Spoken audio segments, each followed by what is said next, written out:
नमस्कार दोस्तों, जय हिंद। आप सभी का देहरादून स्टडी पॉइंट के यूट्यूब चैनल पर स्वागत है।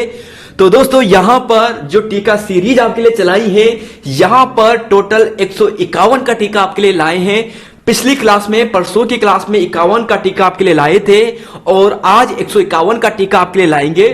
और व्याख्या सहित बात करें आज की क्लास के, तो कम से कम 600 से ज्यादा आपको क्वेश्चन देखने को मिलेंगे, फैक्ट आपको देखने को मिलेंगे। 151 एमसीक्यूज होंगे और फैक्ट की बात करें तो कम से कम 600 से ज्यादा आपको देखने को मिलेंगे। तो स्वागत है दोस्तों टीका सीरीज में आप सभी के लिए। आधुनिक भारत के बाद हम मध्यकालीन भारत में चलेंगे, इसके बाद हम यहां पर जो प्राचीन भारत थे वहां के भी आपके लिए सबसे इंपॉर्टेंट क्वेश्चन लाएंगे। तो शुरुआत करेंगे, लेकिन उससे पहले दोस्तों, जो पटवारी पुलिस लेखपाल के स्टूडेंट्स हैं, अगर उन्हें यहां पर वीडियो देखने के बाद अगर पेपर के माध्यम से यानी पीडीएफ के माध्यम से उन्हें पढ़ना है, एक बार रिवीजन करना है, तो उनके लिए दोस्तों यहां पर यह है। यहां पर आपको जो यहां पर एमसीक्यूज आपको लिखे हुए दिखाई दे रहे हैं, यहां पर आपको क्या मिलेंगे, यहां पर आपको एमसीक्यूज की पीडीएफ मिलेगी और आंसर पीडीएफ जो आप यहां पे देख रहे हैं, जो हम क्लास में आपके सामने रख रहे हैं, यह आपको मिलेगी। और यह सभी डाटा जनवरी 2023 से कंप्लीट होगा। और कंटेंट की क्वालिटी की बात करें दोस्तों, तो 100 प्रैक्टिस सेट से भी ज्यादा का कंटेंट आपको यहां पर मिलेगा। 100 प्रैक्टिस सेट नहीं है, 100 प्रैक्टिस सेट से भी ज्यादा का कंटेंट आपको मिलेगा। तो यहां पर दोस्तों, यहां पर यह है और शुरुआत करते हैं आज की अपनी क्लास। तो देखिए दोस्तों, क्वेश्चन नंबर 1 है और आधुनिक भारत का है और यहां पर आपको सबसे इंपॉर्टेंट प्रश्न आपको डिस्कस करवाने हैं। तो क्वेश्चन नंबर 1, प्रथम पुर्तगाली वायसराय था। तो देखिए दोस्तों, कुछ क्वेश्चन शुरुआत के सरल हैं, कुछ बीच में थोड़ा सरल हैं, बाकी मैक्सिमम क्वेश्चन मॉडरेट लेवल के हैं जो बार बार एग्जाम में आते हैं। प्रथम पुर्तगाली वायसराय था पेड्रो अल्वारेज। यहां पर पूछा है Vasco D gamma, Francisco de Almeida और अल्बुकर्क। तो प्रथम पुर्तगाली जो वायसराय था वह कौन था? तो इसका सही आंसर मिलेगा option number C, Francisco de Almeida. इसका बिल्कुल सही था। प्रथम पुर्तगाली वायसराय जो था ना, वो फ्रांसिस्को डी अल्मीडा था। और यहां पर जरा आप इसकी व्याख्या देखिए वास्को डी गामा मई 1498 को भारत पहुंचा था। केरल के कालीकट में यहां पर यह पहुंचा था। और यहां से जो सबसे इंपॉर्टेंट प्रश्न बनता है एग्जाम में, जो बार बार बनता है, और वह यह है कि इसने यानी पुर्तगालियों ने अपनी पहली फैक्ट्री कब और कहां पर खोली थी। यही प्रश्न सबसे इंपॉर्टेंट है। तो देखिए दोस्तों, इस प्रश्न की बात करें तो यह आपको मिलेगा यहां पर 1503 में कोची में इन्होंने अपनी पहली फैक्ट्री खोली थी। और इसका यहां पर दूसरा यहां पर वायसराय हुआ था अल्बुकर्क, जिसे वास्तविक संस्थापक माना जाता है पुर्तगाली का। और यहीं पर बात करें दोस्तों, इसने 1510 में जो आदिल शाह था, यूसुफ आदिल शाह, इससे गोवा विजिट किया था। यह प्रश्न बार बार बन चुका है। तो क्वेश्चन नंबर 1 हो गया है। अगला क्वेश्चन है question number 2, blue water policy किस पुर्तगाली गवर्नर ने शुरू की थी? अगर प्रश्न सिंपल बनता है तो यहां पर आपको पूछेगा कि ब्लू वाटर पॉलिसी किससे संबंधित है?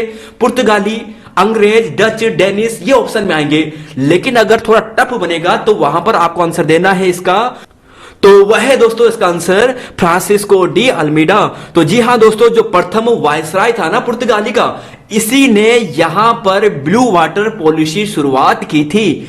अब जरा यहां पर देखिए दोस्तों, देखिए फ्रांसिस्को डी अल्मीडा आपने देखा, यह पहला पुर्तगाली था, पहला पुर्तगाली वायसराय था।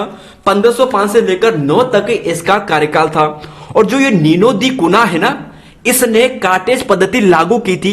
गोवा को इसने औपचारिक राजधानी बनाई थी, जो बार बार पूछा जाता है एग्जाम में। और अल्बुकर्क आपने देखा, यह क्या था दोस्तों? इसकी बात करें अल्बुकर्क की, तो इसने गोवा छीना था 1510 ईस्वी में। और किससे छीना था? यूसुफ आदिल शाह से छीना था। और पुर्तगाली साम्राज्य का भारत में जो स्थापना का जो मुख्य श्रेय जाता है, वास्तविक संस्थापक माना जाता है, वो अल्बुकर्क ही है। तो क्वेश्चन 2 हो चुके हैं और अगला क्वेश्चन है क्वेश्चन नंबर, यहां पर देखिए, यहां पर क्वेश्चन नंबर 3 है दोस्तों। यहां पर यानी एक क्वेश्चन आपको फालतू मिलेगा, यहां पे कोई बात नहीं। प्रमुख यूरोपीय कंपनियों का भारत आगमन का सही क्रम है। यूरोपीय कंपनियां हैं, भारत में आगमन का इनका सही क्रम क्या होगा? और आप यहां पर पढ़कर आराम से इसका आंसर सोचिए, सही आंसर क्या होगा? तो देखिए दोस्तों, इसका सही आंसर आपको जो मिलेगा ना, वो आपको मिलेगा पीडीए। देखिए यहां पर इसे ध्यान रखना, पीडीए से देखिए क्या होगा। देखिए पढ़ा यानी पुर्तगाली, यहां पर डच, और यहां पर बात करें दोस्तों, यहां पर बात करें फिर अंग्रेज, तो ऑप्शन बी इसका सही आंसर होगा। और यहीं पर आप देखोगे, देखिए कि सबसे पहले पुर्तगाली 1498 में, डच की बात करें 1596 में, और यहीं पर बात करें अंग्रेजों की तो ये 1608 में भारत पहुंचे थे, और यहीं पर इनके बाद डेनिश, फिर यहां पर फ्रांस, और फ्रांस के बाद यहां पर स्वीडिश। तो यह इनका कर्म है, पूछा जाता है। और एक प्रश्न यहीं से ऐसा भी बनता है, और यहां पर देखिए चिड़िया उड़ चुकी है, और ऐसा प्रश्न दोस्तों यहां पर बनता है कि जो यूरोपीय कंपनियां हैं इनकी स्थापना का सही कर्म है, यूरोपीय कंपनियां हैं इनकी स्थापना का सही कर्म है तो पुर्तगाली, अंग्रेज, डेनिश, फ्रांसीसी। देखिए दोस्तों क्रम सेम है, केवल बीच के जो दो हैं वो चेंज होते हैं, और चेंज कौन से होते हैं? वो होते हैं दोस्तों यहां पर, बताइए। तो जी हां दोस्तों, वहां पर अगर बात करें तो क्या होगा इसका आंसर? तो जी हां दोस्तों, यहां पर इसका आंसर मिलेगा ऑप्शन नंबर डी। सबसे पहले पुर्तगाली, फिर यहां पर आपको मिलेगा अंग्रेज, फिर इसके बाद आपको डच मिलेगा, फिर डेनिश, फिर यहां पे फ्रांसिस, और लास्ट में आपको स्वीडिश मिलेगा। तो यही दोस्तों इनका कर्म भी है स्थापना का, यह बार बार पूछा जाता है। अगले क्वेश्चन पे बात करते हैं। क्वेश्चन नंबर 4 है, भारत में प्रिंटिंग प्रेस की शुरुआत की थी। तो भारत में प्रिंटिंग प्रेस की शुरुआत जो की थी, यह की थी दोस्तों, यह पुर्तगालियों ने की थी, 1556 में की थी, और गोवा में इसकी शुरुआत की थी। तो क्वेश्चन नंबर 4 ही हो गया है, और डायरेक्ट पुर्तगाली पे जाकर तीर लगेगा। अगला क्वेश्चन है, देखिए यहां पर क्वेश्चन नंबर 5 है, डचों ने भारत में अपनी पहली फैक्ट्री सर्वप्रथम कहां स्थापित की थी? यूकेएसएससी बार बार ऐसे प्रश्न पूछ चुका है, और भी यहां पर जो बोर्ड है वो भी ऐसे प्रश्न बार बार पूछते हैं। डचों ने भारत में अपनी पहली फैक्ट्री जो सर्वप्रथम स्थापित की थी वह की थी ऑप्शन नंबर सी, मसूलीपट्टनम में की थी दोस्तों। कहां पे की थी? मसूलीपट्टनम में। अभी इसको डिस्कस करेंगे, आप यहां पे देखिए ऑप्शन नंबर सी इसका राइट है। और यहीं पर बात करें कि डच मुख्यतः किस व्यापार के लिए प्रसिद्ध थे? देखिए वैसे मसाला भी करते थे और भी व्यापार करते थे, लेकिन सबसे इंपॉर्टेंट जो व्यापार था डचों का वह था वस्त्र व्यापार। क्या था? वस्त्र व्यापार। इस पर ही इन्होंने सबसे ज्यादा फोकस किया था। अब जरा यहां पर देखिए डच का मतलब हॉलैंड होता है, और हॉलैंड की बात करें दोस्तों आप यहां पे देखोगे, देखिए सबसे पहले देखिए कि प्रथम डच यात्री कार्नेलियस हाउट था जो इधर आया था। इसके अलावा यहां पर देखोगे कि पहली फैक्ट्री 1605 में मसूलीपट्टनम में स्थापित की गई थी। तो आपको इसका आंसर मिल गया है, 1605 में मसूलीपट्टनम में इसकी स्थापना हुई थी, ऑप्शन नंबर सी है। फिर आप यहां पर देखोगे, थोड़ा आगे आप देखोगे, देखिए इसके बाद देखो डचों ने वस्त्र निर्यात पर विशेष ध्यान दिया था, वस्त्र निर्यात पर इन्होंने विशेष ध्यान दिया था। और इसके बाद आप यहां पे देखोगे कि डच ईस्ट इंडिया कंपनी इनका नाम था जो 1602 में गठित हुई थी। और यहीं पर बात करें जो बार बार एग्जाम में पूछा जाता है दोस्तों, वह यह है कि 1759 का जो बेदरा का युद्ध था ना, जो अंग्रेजों डचों के बीच में हुआ था, जहां पर डचों को भारत से पलायन करना पड़ा था, 1759 में हुआ था, बेदरा का युद्ध था। और इनकी कुछ और फैक्ट्रियां हैं, 1610 में पुलिकट में, जहां पर स्वर्ण सिक्का पेगोड़ा का इन्होंने प्रचलन करवाया था, 1627 में पीपली बंगाल में करवाया था। यह प्रश्न यूकेएसएससी का है कि पीपली बंगाल में इन्होंने अपनी फैक्ट्री कब बनाई थी? 1627 में बनवाई थी। और 1653 की बात करें तो चिनसुरा बंगाल में। अगले क्वेश्चन की बात करते हैं, क्वेश्चन नंबर 7 और क्वेश्चन नंबर 8। देखिए अंग्रेजों ने सर्वप्रथम स्थायी फैक्ट्री की स्थापना किस स्थान पर की थी? अब यहां पर आपको बताना है कि जो अंग्रेज थे इन्होंने अपनी जो पहली फैक्ट्री थी, यानी जो स्थायी फैक्ट्री थी, अस्थाई नहीं, अस्थाई इन्होंने पहले कहीं और बना दी थी, स्थायी की बात यहां पर की गई है और यह आपको बताना है। तो देखिए दोस्तों इसका आंसर आपको क्या मिलने वाला है, और इसका आंसर आपको मिलेगा ऑप्शन नंबर बी। जी हां, सूरत में आपको मिलेगा। 1613 में स्थायी रूप से यहां पर यह फैक्ट्री बनाई गई थी, यानी जो जहांगीर था इससे इन्होंने परमिशन लेकर बना दी थी, यानी जहांगीर के यहां पर इन्हें परमिशन मिल गई थी। कैप्टन हॉकिंस जहांगीर के दरबार में पहुंचा था। तो जहांगीर के दरबार में ये कहां पर पहुंचा था, यानी कब पहुंचा था, यह बताना है। 1605, 1606, 1608, 1612। Question number 8, captain Hawkins Jahangir के दरबार में पहुंचा था, तो यह पहुंचा था 1608 में। कब पहुंचा था? 1608 में। ऑप्शन नंबर यानी यहां पर यह सी होना चाहिए, और यहीं पर बात करें ऑप्शन नंबर बी होगा।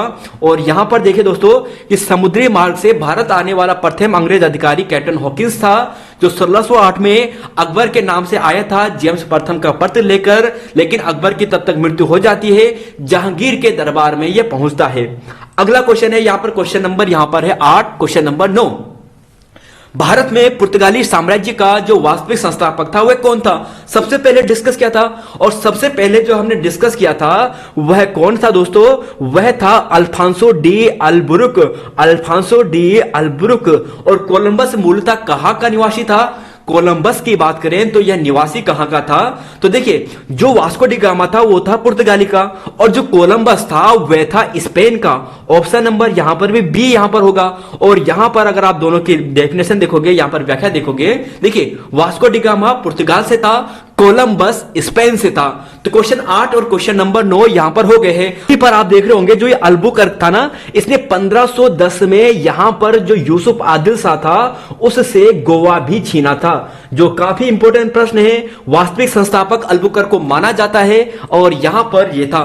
क्वेश्चन नंबर 10 और 11 देखिए, डेनिश ईस्ट इंडिया कंपनी द्वारा पहली फैक्ट्री यानी भारत में कहां पर स्थापित की गई थी? देखिए, जितने भी यहां पर विदेशी कंपनियां थी ना, इनकी पहली फैक्ट्री पूछी जाती है। तो यहां पर डेनिश ईस्ट इंडिया कंपनी की बात की गई है। और डेनिश ईस्ट इंडिया कंपनी की बात करें तो डेनिश का ध्यान रखना, इनके पास था कार। डेनिश के पास क्या थी? कार थी, और कार थी यानी ट्रावन कार। तो ट्रावन कोर इसका सही आंसर होगा। ऑप्शन नंबर ए इसका सही होगा। डेनिश ईस्ट इंडिया कंपनी ने जो पहली फैक्ट्री भारत में स्थापित की थी वो कहां पर की थी? ट्रावन कोर में की थी। अब यहां पर आप देखना चाहोगे 1616 की बात करें दोस्तों, देखिए Danish east India company Denmark की बात की गई है। इनकी स्थापना 1616 ईस्वी में होती है, और तंजौर के त्रावणकोर में इन्होंने अपनी पहली फैक्ट्री की स्थापना की थी। तो तंजौर या आप ऑप्शन में आए या फिर त्रावणकोर ऑप्शन में आए तो आपको इसका राइट आंसर समझना है। क्वेश्चन नंबर 11 है, फ्रांसीसी ईस्ट इंडिया कंपनी की स्थापना किसके शासनकाल में हुई थी? फ्रांसीसी ईस्ट इंडिया कंपनी की स्थापना किसके शासनकाल में हुई थी? तो यह हुई थी, देखिए फ्रांसीसी ईस्ट इंडिया कंपनी की जो यहां पर स्थापना हुई थी वो हुई थी ऑप्शन नंबर बी, यानी लुई 14वें के काल में। और यहीं पर आप इसकी व्याख्या देखोगे तो देखिए, सबसे पहले 1664 ईस्वी में, यहां पर आपके लिए टोट चमका लेते हैं दोस्तों। देखिए यहां पर आप देखोगे, देखिए यहां पर देखो कि 1664 में लुई 14वां के काल में जो मंत्री इसका कोलबर्ट था इसका नाम, इसके प्रयासों से इस कंपनी की स्थापना होती है। फ्रैंक केरो की सहायता से इन्होंने अपनी पहली फैक्ट्री 1668 में यहां पर सूरत में स्थापित की थी। और आधुनिक पांडिचेरी की स्थापना की बात करें तो 1674 में फ्रांकोइस मार्टिन ने की थी। और फ्रांसीसी कंपनी का नाम क्या था? इसका नाम था कंपनी द ओरिएंटल। तो बस दोस्तों क्वेश्चन नंबर 11 ये हो गया है। अगला क्वेश्चन है क्वेश्चन नंबर 12, और देखिए प्रमुख शहर और उसके संस्थापक। प्रमुख शहर और उसके संस्थापक, तो कलकत्ता के संस्थापक जॉब चार्नॉक थे, मद्रास के फ्रांसिस डे थे, बंबई के गेराल्ड अंगियार थे, और उपरोक्त डी ये सभी सही है। तो जी हां दोस्तों, ये सभी सही है, और ऑप्शन नंबर डी इसका राइट है। अगला क्वेश्चन है 13वां, देखिए वर्ष 1784 में एशियाटिक सोसाइटी ऑफ बंगाल की स्थापना विलियम जोन्स के साथ मिलकर की थी। अब यहां पर पूछा है कि एशियाटिक सोसाइटी ऑफ बंगाल, तो सबसे पहले तो इसकी स्थापना तिथि पूछी जाती है, जो 1784 में हुई थी। एशियाटिक सोसाइटी ऑफ बंगाल की स्थापना किसके साथ की थी? विलियम जोन्स ने मिलकर, यानी मुख्य जो इसके संस्थापक थे वो विलियम जोन्स थे, लेकिन किसके साथ? तो यह की थी 1784 में। कौन रहा होगा? तो यह था दोस्तों वारेन हेस्टिंग। वारेन हेस्टिंग इसका सही है। अगला क्वेश्चन है 14वां क्वेश्चन है कि वह बंगाल का गवर्नर या गवर्नर जनरल जिस पर महाभियोग की प्रक्रिया चलाई गई थी। तो महाभियोग की प्रक्रिया किस पर चलाई गई थी यह आपको बताना है। तो यह जो चलाई गई थी ना, यह चलाई गई थी ऑप्शन नंबर जी हां दोस्तों, वारेन हेस्टिंग पर ही यह चलाई गई थी। और वारेन हेस्टिंग की बात करें तो यहां पर आप देखो, देखिए वारेन हेस्टिंग की बात करें तो प्रथम बंगाल का गवर्नर जनरल था। बंगाल का प्रथम गवर्नर जनरल वारेन हेस्टिंग था। रेगुलेटिंग एक्ट जो 1773 में आया था, जिसके आधार पर सुप्रीम कोर्ट की स्थापना हुई थी कलकत्ता में उस समय, तो इसी रेगुलेटिंग एक्ट के माध्यम से इसी के काल में आया था। पिट्स इंडिया एक्ट भी इसी के काल में आया था। मराठा युद्ध भी इसी के काल में हुआ था, और द्वितीय मैसूर युद्ध भी इसी के काल में हुआ था। अगला क्वेश्चन है यहां पे 15वां कि द्वैध शासन प्रणाली का बंगाल को समाप्त किया था। देखिए बंगाल में जो द्वैध शासन प्रणाली चल रही थी इसको समाप्त किसने किया था? देखिए लगाने की बात करें तो लगाया जो था वह तो क्लाइव ने लगाया था, और जो इसे समाप्त किया था वह वारेन हेस्टिंग ने करवाया था। तो समाप्त वारेन हेस्टिंग, लगाई किसने थी, यानी शुरू किसने किया था, क्लाइव ने किया था। 16वां क्वेश्चन है, भारत में प्रशासनिक सेवा का जनक कहा जाता है। भारत में प्रशासनिक सेवा का जनक कहा जाता है, तो जी हां, ये कॉर्नवालिस को कहा जाता है। और कॉर्नवालिस को ही जैसे अगर दूसरी भाषा में कहें तो नागरिक सेवा का जनक, प्रशासनिक सेवा का जनक और पुलिस सेवा का जो जनक है भारत में, इसे ही कहा जाता है। अगला क्वेश्चन है 17वां और 18। देखिए, स्थायी बंदोबस्त बंगाल बिहार में लागू हुआ था। अब पूछा है जो बंगाल बिहार में जो स्थायी बंदोबस्त लागू हुआ था यह कब हुआ था। क्वेश्चन नंबर 17 है, स्थायी बंदोबस्त बंगाल बिहार में लागू हुआ था, यह कब हुआ था। तो 1790, 1793, 1784 और 1786 ये आपके सामने ऑप्शन है। और आप जाओगे ऑप्शन नंबर बी पे, यानी 1793 पे, यह सही है। ध्यान रखना, कॉर्नवालिस के काल में ही स्थायी बंदोबस्त शुरू होता है। इसे स्थायी बंदोबस्त का जनक भी कहते हैं कॉर्नवालिस को। और 10/11 भाग कंपनी को जो अनाज यहां पे स्थायी बंदोबस्त कराया जाता था वो कंपनी को जाता था। पूछा जा सकता है थोड़ा डीप लेवल में कि कंपनी को कितना भाग मिलता था। 10/11 भाग कंपनी अकेले हड़प लेती थी। क्वेश्चन नंबर 18, श्रीरंगपट्टनम की संधि के समय वायसराय कौन था। अब यहां पर श्रीरंगपट्टनम संधि के समय वायसराय कौन था। सबसे पहले तो आपको मालूम होना चाहिए कि श्रीरंगपट्टनम की संधि कब होती है। और इस संधि की बात करें तो यह संधि होती है 1792 में। और 1792 में जो यहां पर गवर्नर जनरल था, इसका नाम भी क्या था, यही था दोस्तों। आप यहां पर देखोगे कॉर्नवालिस, बिल्कुल सही है। ऑप्शन नंबर सी इसका राइट है। अगले क्वेश्चन की बात करेंगे। देखिए, अगला क्वेश्चन है, यहां पर पूछा है कि वह बंगाल गवर्नर जनरल जिसने हस्तक्षेप की नीति यहां पर लागू की थी। तो देखिए, हस्तक्षेप की नीति किसने लागू की थी। तो हस्तक्षेप की जो नीति लागू की थी वह की थी जॉन शोरे ने। किसने की थी, जॉन शोरे ने की थी। वेलेजरी द्वारा सहायक संधि प्रणाली शुरू की गई थी। वेलेजरी द्वारा जो सहायक संधि प्रणाली है वो शुरू की गई थी। वेलेजरी ने जो सहायक संधि प्रणाली है वो शुरू की थी कब, तो यह की थी ऑप्शन नंबर, जी हां दोस्तों, यहां पर यह की थी 1798 में, 1798 में। और यहीं पर अगर आप थोड़ा बहुत देखना चाहते हैं वेलेजरी के बारे में, चौथा आंग्ल मैसूर युद्ध होता है। देखिए, वेलेजरी के काल की सबसे महत्वपूर्ण घटना आप यहां पे देखिए, चौथा आंग्ल मैसूर युद्ध होता है। और इसी युद्ध में ना जो यहां पर क्या था, इसका नाम जो टीपू सुल्तान था, इसकी मृत्यु होती है 1799 में। इसी ने सहायक संधि के तहत हैदराबाद को सबसे पहले, फिर मैसूर को, फिर यहां पर तंजौर को, फिर अवध को अपना यहां पर सहायक संधि की चपेट में लाया था। तो देखिए दोस्तों, अपने राज्य में इसने मिलाया था इस सहायक संधि के रैप में वेलेजरी के द्वारा। अगला क्वेश्चन है यहां पर 21 और 22, वेल्लोर विद्रोह हुआ था। देखिए दोस्तों, यहां पर यह प्रश्न यूपीएसएससी वीडियो का प्रश्न है और यूपीएसएससी भी पहले पूछ चुका है कि वेल्लोर विद्रोह हुआ था। वेल्लोर विद्रोह कब हुआ था। वेल्लोर विद्रोह जो हुआ था ये 1806 में हुआ था। 1806 में लॉर्ड मिंटो के काल में यह विद्रोह हुआ था। कब हुआ था, ऑप्शन नंबर बी, यानी 1806। अभी याद कर लीजिए अगर याद नहीं है, वेल्लोर विद्रोह 1806 में हुआ था। कब हुआ था, 1806 में हुआ था। अमृतसर संधि जो यहां पर राजा रणजीत सिंह थे, इनके साथ कब हुई थी।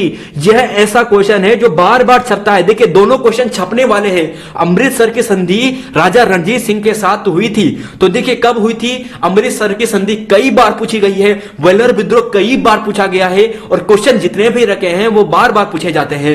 अमृतसर की संधि की बात करें तो यह हुआ था 1809 में। कब हुआ था, 1809 में। लॉर्ड मिंटो के ही काल में हुआ था। यहां पर देखिए लॉर्ड मिंटो के काल की महत्वपूर्ण घटनाएं हैं। तो महत्वपूर्ण घटना है लॉर्ड मिंटो के काल की, 1809 में हुआ था। तो देखिए 1809 में लॉर्ड मिंटो यहां पे उस समय गवर्नर जनरल था।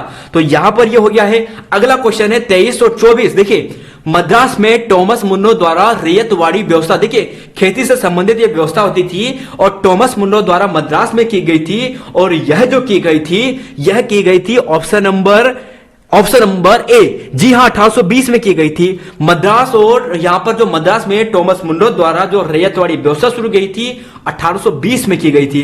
कब की गई थी, 1820 में। इजारेदारी भू व्यवस्था प्रथा शुरू की गई थी। और इजारेदारी की बात करें तो यह था वारेन हेस्टिंग के द्वारा। कौन था, वारेन हेस्टिंग के द्वारा। अगला क्वेश्चन है क्वेश्चन नंबर यहां पे 25 और 26। देखिए पूछा है यहां पर सगोली की संधि किसके काल में हुई थी। सगोली की संधि की बात की गई है और यह किसके काल में हुई थी। तो देखिए यहां पर ऑप्शन बी और डी जो भी स्टूडेंट्स यहां पे चूज कर रहे हैं तो वो हमेशा गलत होंगे, क्योंकि लॉर्ड हेस्टिंग के काल में हुई थी। किसके काल में हुई थी? लॉर्ड हेस्टिंग के काल में हुई थी सगोली की संधि 1816 में। आपको याद होगा सती प्रथा व ठगी प्रथा पर रोक लगाई गई थी। तो रोक किसने लगवाई थी? ये तो विलियम बेंटिंग ने लगवाई थी।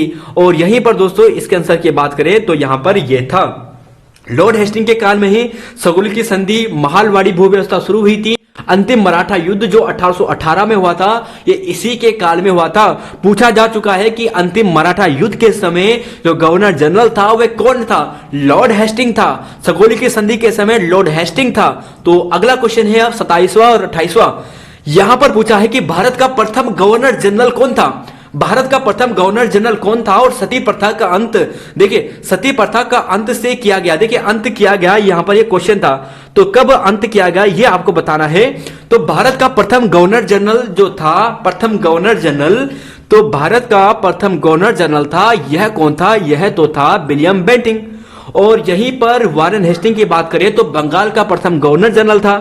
और यहीं पर सती प्रथा के अंत की बात करें तो देखिए इस पर जो अंत था, जो रोक लगा दी गई थी एक्ट के माध्यम से, ये 1829 था। 1829 था लॉर्ड विलियम बेंटिंग के प्रयासों से, राजा राममोहन के प्रयासों से। अगला क्वेश्चन है यहां पर, तो उससे पहले जरा इसकी व्याख्या देख लीजिए। यहां पर कुछ प्रश्न है, आपके लिए जूम कर लेता हूं थोड़ा। यहां पर आप देखोगे, देखिए विलियम बेंटिंग की बात करते हैं 1828 से 33 तक इसका कार्यकाल, फिर 1833 से 1835 तक कार्यकाल। यानी इसका मतलब ये बंगाल का अंतिम गवर्नर जनरल था और भारत का प्रथम गवर्नर जनरल भी था। दोनों फैक्ट है यहां पे। मेघालय की अंग्रेजी शिक्षा की शुरुआत 1835 में इसी के काल में हुई थी। 1835 में कलकत्ता मेडिकल कॉलेज की स्थापना इसी के काल में हुई थी। और ठगी प्रथा को समाप्त करने के लिए इसने कर्नल सीमेन को नियुक्त किया था। और 1830 में इसने बालिका हत्या पर प्रतिबंध लगाने का प्रयास भी किया था। तो यहां पर यह था। अगला क्वेश्चन है यहां पर 29 और 30, अनहैप्पी इंडिया पुस्तक के लेखक कौन है? और poverty and British rule of India के पुस्तक के लेखक कौन है? तो देखिए दोस्तों, यह पुस्तक की बात करें तो अनहैप्पी की बात करें तो लाला लाजपत राय जी, और यहीं पर बात करें पॉवर्टी एंड ब्रिटिश रूल की तो यह कौन है? तो जी हाँ, ये हमारे दादा भाई नेहरू जी हैं। और यहीं पर काफी इंपॉर्टेंट है। तो देखिए दोस्तों, यहां पर आप थोड़ा व्याख्या देख लीजिए। एनी बेसेंट की पुस्तक का नाम है इंडिया ई नेशन। यहीं पर अगर बात करें सीएफ एंड्रूज की तो इंडियन रेनेसां इनकी पुस्तक है। तो इंडियन रेनेसां जो पुस्तक है वो सीएफ एंड्रूज की है। एनी बेसेंट की जो पुस्तक है उसका नाम इंडिया इन नेशन है। और यहीं पर बात करें दोस्तों आरसी 10 की बात करते हैं, रमेश चंद्र दत्त की बात करते हैं। तो यहां पर आप देखोगे इकोनॉमिक हिस्ट्री ऑफ इंडिया जो पुस्तक है जो काफी इंपोर्टेंट है, यह भी किसकी है? आरसी दत्त की है। तीनों इंपोर्टेंट पुस्तक है, चारों इंपोर्टेंट पुस्तकें हैं। पॉवर्टी की बात करें दादा भाई नेहरू जी। लाइफ डिवाइन पुस्तक के लेखक कौन है? लाइफ डिवाइन और द स्कोप ऑफ हैप्पीनेस, दोनों पुस्तक की बात करते हैं। तो देखिए लाइफ डिवाइन जो लिखा है वो लिखा है ऑप्शन नंबर सी, यानी यहां पर हो गया ऑप्शन नंबर सी, यानी Arvind Ghosh. The scope of happiness की बात करते हैं तो यह लिखा है ऑप्शन नंबर सी, यानी विजय लक्ष्मी पंडित जी। तो यहां पर दोस्तों यह था ऑप्शन सी, यानी दोनों यहां पर है। और अच्छा क्वेश्चन है ये। बाकी दोस्तों वैलेंटाइन्स रोल की बात करते हैं तो इंडिया अनरेस्ट इन्होंने पुस्तक लिखी है जो काफी इंपोर्टेंट है। भगवती चरण बोहरा जी की बात करें तो इन्होंने लिखी है द फिलोसफी ऑफ बम, बहुत ही इंपोर्टेंट ये पुस्तक है, पूछी भी जा चुकी है। द फिलोसफी ऑफ बम किसने लिखी है? भगवती चरण बोहरा जी ने लिखी है। भगवती चरण बोहरा जी द्वारा द फिलोसफी ऑफ बम लिखी गई थी। 1935 के भारत शासन अधिनियम में गुलामी पत्र किसने कहा था? तो यह कहा था, देखिए यह कहा था, किसने कहा था? तो यह कहा था जवाहरलाल नेहरू जी ने। किसने कहा था? जवाहरलाल नेहरू जी ने। और इनकी आत्मकथा का नाम क्या है? टूवर्ड फ्रीडम किसकी आत्मकथा का नाम है? जवाहरलाल नेहरू जी की है। शिवाजी उत्सव की शुरुआत किससे हुई थी?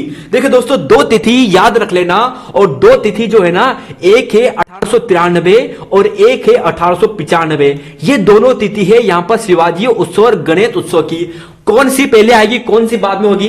तो ध्यान रखना, गणेश भगवान जी छोटे थे यानी 1893, और शिव भगवान जी बड़े हैं तो 1895।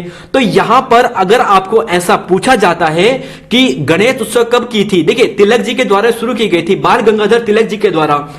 अगर यहां पर बात करें गणेश उत्सव की तो 1893 में, और शिवाजी उत्सव 1895 में।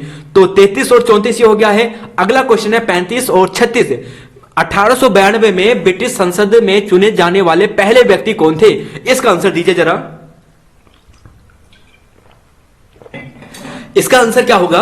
तो देखिए इसके आंसर की बात करें तो यह है ऑप्शन नंबर बी, यानी दादा भाई नेरोजी। और यहीं पर बात करें दोस्तों दादा भाई नेरोजी से जो प्रश्न बार बार बनते हैं, आपके लिए थोड़ा जूम कर लेता हूं। देखिए टोर चमका दी है और यहां पर आप देखोगे दादा भाई नेरोजी पहले व्यक्ति थे जो संसद में चुने गए थे, ब्रिटिश संसद में 1892 में।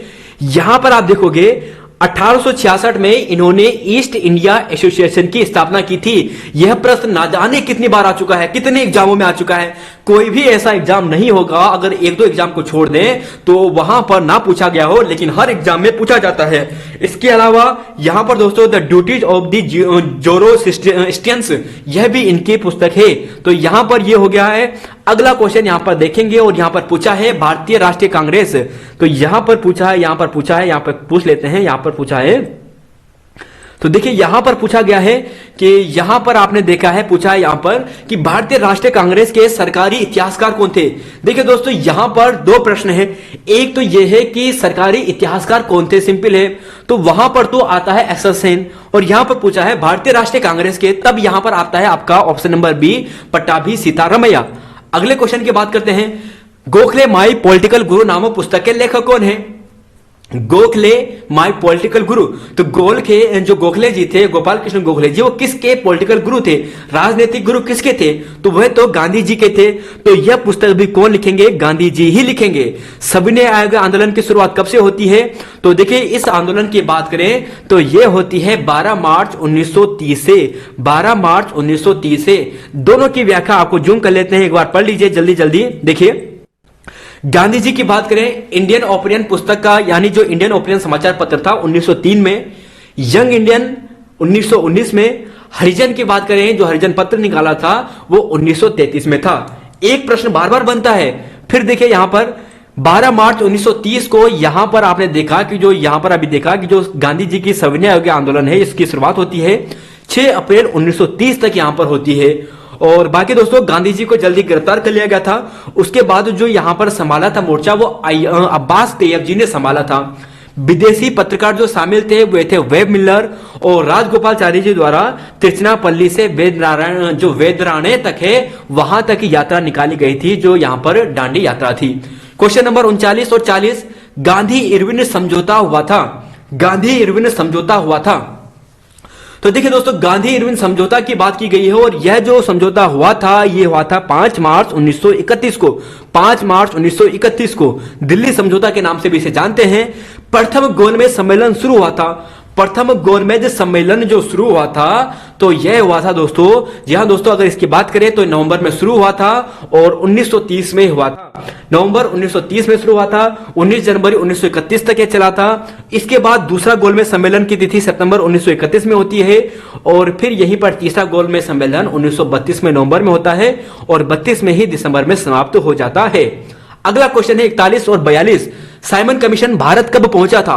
साइमन कमीशन भारत कब पहुंचा था? तो साइमन कमीशन जो भारत पहुंचा था यह कब पहुंचा था? तो यह पहुंचा था 1928 में। 27 में साइमन कमीशन की बात की जाती है, अब गठन कराया जाता है, 7 सदस्य होते हैं नवंबर 1927 में और फरवरी 1928 में भारत पहुंचता है।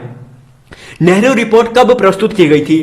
तो नेहरू रिपोर्ट की बात करें तो यह प्रस्तुत की गई थी, जरा सोचिए, नेहरू रिपोर्ट की बात करें तो देखिए दोस्तों यह रिपोर्ट जो प्रस्तुत की गई थी यह की गई थी अगस्त 1928 में मोतीलाल नेहरू जी की अध्यक्षता में और डोमिनियन जो स्टेट है यानी अर्ध राज्य है इसकी बात की गई थी।